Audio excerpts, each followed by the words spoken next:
Jeste li ikad stavili klinčiće u toaletnu rolu? Sigurno vam se ova ideja čini čudnom, ali u stvari jako zanimljivo. Mnogi ljudi bacaju ovakve role u smeće, ne znajući da se mogu iskoristiti za mnoge stvari. Prije nego krenemo na glavnu temu, pokazat ću vam jedan jednostavan i koristan trik sa rolama koje možete napraviti odmah.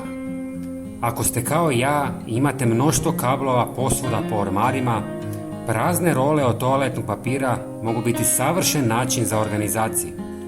Prvo, pažljivo namotajte kabel kako biste stvorili uredan i kompaktan oblik. Nakon toga umetnite ga unutar prazne role od toaletnog papira, što će pomoći da kabel ostane na svom mjestu i spriječi zapetljavanje. Na kraju, možete označiti rolu kako biste znali koja je vrsta kabla unutra. Tako će vaši kablovi biti organizirani i lako dostupni. Ali vratimo se mi na našu glavnu temu i klinčiće. Sa jedne strane role stavite foliju i omotajte gumicom.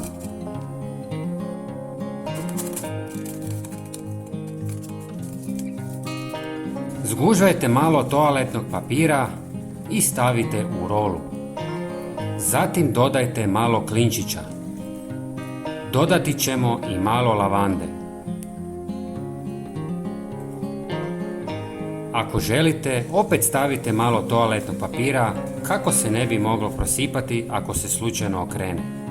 Sigurno se pitate zašto ovo sve radimo.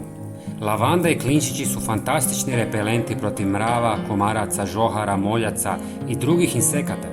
Umjesto da bacite role u smeće, iskoristite ih na ovaj način i napravite odličan repelent protiv insekata.